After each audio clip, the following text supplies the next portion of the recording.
तो दोस्तों किस तरह भारत के इंटरनल मैटरों में OIC Organisation of Islamic Countries कुछ मुस्लिम देश बार बार भारत के इंटरनल मैटर में और भारत के न्यायपालिकाओं में हस्तक्षेप करते और भारत को बार बार टारगेट करने की एक विचारधारा लाते और भारतीय परंपराओं और भारतीय संविधान का अपमान करते, भारत के सुप्रीम कोर्ट का अपमान करते और उन्हें केवल अपनी खलीफागिरी दिखाने के लिए देश का अपमान करते। तो दोस्तों चलिए हम समय ना गवाते हुए वीडियो को जल्द से जल्द शुरुआत करते और हम चर्चा करते हैं कि आखिर ये बात क्या है, किस चीज पर ऑर्गेनाइजेशन ऑफ इस्लामिक कंट्रीज ने भारत के मैटर पर दखल अंदाजी दी है।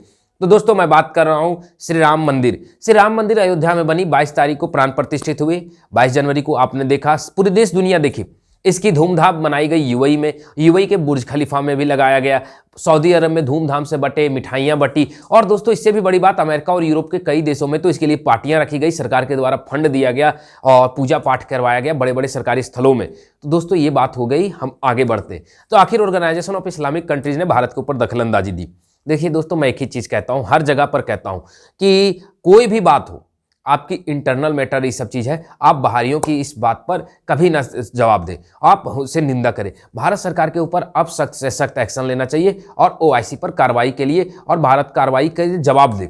देखिए अब हुआ क्या है। तो दोस्तों ऑर्गेनाइजेशन ऑफ इस्लामिक कंट्रीज में चंद कुछ मुस्लिम देश, जिसे मैं कह रहा हूं खलीफागिरी बनने के लिए, उसमें से नाम है, सबसे पहला नाम अगर मैं ले तो तुर्की। तुर्की ने अपने आप को इस्लामिक खलीफा बनाने के लिए, दुनिया का इस्लामिक लॉ वर्ड बनाने के लिए, सऊदी अरब का स्थान लेने के लिए। दूसरा है पाकिस्तान। पाकिस्तान जिसके पास अपने खाने को दाने नहीं और चले हैं तो दुनिया में बंदर नचाने, यानी इनके पास अपनी तहमंद फटी पड़ी है, दूसरे के तहमंद में छेद करने निकल चुके हैं। ये पाकिस्तान इतना जाहिल मुल्क है। अभी तीसरा देश हमारा नया जुड़ा हुआ है जिसका नाम है मालदीव। मालदीव ने भी इस पर मुद्दा उठाई थी ओआईसी में।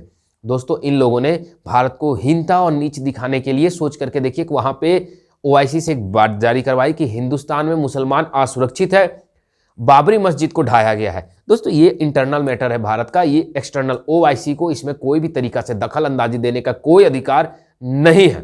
और दोस्तों अब आप बोलिएगा कि इसमें फर्स्ट पॉलिसी के तहत इसमें बात क्या आती, तो दोस्तों मेरे बात एक ही चीज आती है, अगर भारत सरकार अब इसमें रुख कड़ाई से नहीं अपनाया और नहीं कहा इन लोगों को कि तुम टिट फॉर टैट का कार्रवाई नहीं की, तो ये लोगों की मंशा और बढ़ेगी और ये लोग भारत के ऊपर और टिप्पणियां करेंगे। दोस्तों हमें जल्द से जल्द भारत सरकार से अपील करनी होगी, भारत सरकार को भी एक्शन लेना होगा। और देखिए इस तरीका से ये लोग नहीं सुधरेंगे। मैंने कहा ना कि भूत लातों के भूत बातों से नहीं मानते दोस्तों, लेकिन भारत की एक सरकार की गलती भी है कि हम लोग बहुत जल्दी बात से समझाते हैं, हम किसी के देश के इंटरनल मैटर पर दखल अंदाजी नहीं देते। लेकिन हमें अपनी नीति बदलना होगा। हमेशा इंडिया की एक गलती रही कि अपनी पुरानी नीतियों पर चला है और जब धोखा पड़ा है तब अपनी नीतियों को बदलता है। हमें अपनी नीतियों में सुधार करनी होगी और हमें सबसे पहला एक नीति लाना होगा कि टिट फॉर टैट जैसे को तैसा नहीं, लातों के भूत को बातों से नहीं बल्कि लातों से ही हम समझाएंगे। ये उत्तर प्रदेश के मुख्यमंत्री योगी आदित्यनाथ जी ने कहा। तो दोस्तों योगी आदित्यनाथ जी का यह बयान था। तो दोस्तों मैं इसी पर एक बात कह देता हूं, अब भारत सरकार को क्या करना चाहिए। तुर्की भी एक खलीफागिरी के चक्कर में बर्बाद हो रहा है। हमें तुर्की पर सख्त एक्शन लेते हुए तुर्की के इंटरनल मैटर में दखल अंदाजी देना चाहिए। और तुर्की कुर्द मुसलमानों से लड़ रहा है और कुर्दों पर हमले कर रहे हैं। अब कुर्द कौन है, तो दोस्तों तुर्की के बॉर्डर के बगल में देश है, वहां पे कुर्द नाम के लड़के रहते हैं। जैसे कि पाकिस्तान में बालोच मुसलमान है, उसी जैसे बालूचिस्तान के एरिया को बालोच मुसलमान कहते हैं, उसी तरह तुर्की में एक कुर्द है एरिया और वहां के मुसलमानों को कुर्द के लड़ाके यानी कुर्द मुसलमान कहते हैं। और वो कुर्द ठीक तुर्की से अलग देश मांग रहे हैं उसी प्रकार से जैसे बालूचिस्तान के मुसलमान पाकिस्तान से। तो मैं आपको बता दूं वहां पे मिसाइलों से हमला करता है तुर्की। क्या चीज, मिसाइलों से वहां अपने ही देश में हमला करता है। भारत सरकार को ये मानव ह्यूमन राइट्स में उठाना चाहिए, यूएनएचआरसी में, United nation human right council में। इस तरीका से भारत को भी इन लोगों के कामों में दखल अंदाजी देनी चाहिए, वरना ये लोग बार बार हमारे कामों में दखल अंदाजी देंगे। और दूसरी बात, तुर्की को एक तरीका से इकोनॉमिकल क्राइसिस आ रही, हमें वहां पे खड़ा होना होगा और उन्हें बर्बाद करना होगा। पाकिस्तान तो भिखमंगा मुल्क है, उसके ऊपर कुछ भी एक्शन लीजिए कोई फर्क नहीं पड़ता। चलिए दूसरी बात करते हैं मालदीव की। मालदीव अभी नया नवेला उछल रहा है, हमें मालदीव के ऊपर आना चाहिए। और हमें कुर्द लड़ाकों के साथ साथ हमें इनके दुश्मन, तुर्की के कितने दुश्मन है, तो 2-3 दुश्मन है। सबसे पहला दुश्मन है उनका पड़ोसी ही, मतलब जैसे भारत के सारे पड़ोसी है तो उसे कहीं कहीं पर टर्की को छोटा चीन भी कहा जाता है, क्योंकि ये चीन की भांति पूरी दुनिया पर कब्जा करना चाहता है। ये अपने हर पड़ोसी के जमीन पर कब्जा करना चाहता है। और उसी में से एक देश है ग्रीस। हमें ग्रीस को हथियार और पैसा देना होगा। अगर ग्रीस को हमने हथियार और पैसा दिया तो एक दिन हम तुर्की के ऊपर नकेल कस देंगे। याद रखिएगा किसी भी दुश्मन देश को हराना है तो उसे 2 तरीका से हराइए। एक, आप अपने आप को ताकतवर बनाइए। दूसरा, अगर उसका पड़ोसी है और उसका शत्रु है तो उसके पड़ोसी को दुश्मन बनाइए, उससे ताकतवर बनाइए। जैसे कि मैं बता दूं, अमेरिका की एक नीति है, चीन को बर्बाद करने के लिए आज भारत को ताकतवर बना रहा है। कल भारत को बर्बाद करने के लिए पाकिस्तान को ताकतवर बनाया था, और एक समय में सोवियत संघ को बर्बाद करने के लिए चीन को ताकतवर बनाया था। रूस का पड़ोसी चीन, चीन को ताकतवर बनाया, रूस को बर्बाद किया। चीन का पड़ोसी देश भारत, भारत को ताकतवर बना रहा है, चीन को बर्बाद कर रहा है। भारत का पड़ोसी देश पाकिस्तान, एक दिन पाकिस्तान को ताकतवर बनाएगा और भारत को तोड़ने की कोशिश करेगा। ये चीन की पहली प्रायोरिटी, और भारत को ठीक इसी नीति से अपनाना होगा। और दोस्तों, एक खुशखबरी की बात बता दूं कि भारत ने इसके तरीका से चीन को घेरना शुरू कर दिया है, और फिलीपींस को अभी ब्रह्मोस की मिसाइलें डील हुई है, और हो सकता है 10-15 दिनों में वहां डील पूरी कर दी जाए। 10-15 ब्रह्मोस है, मैं इस पर भी पूरी जांच करके भी वीडियो ला सकता हूं।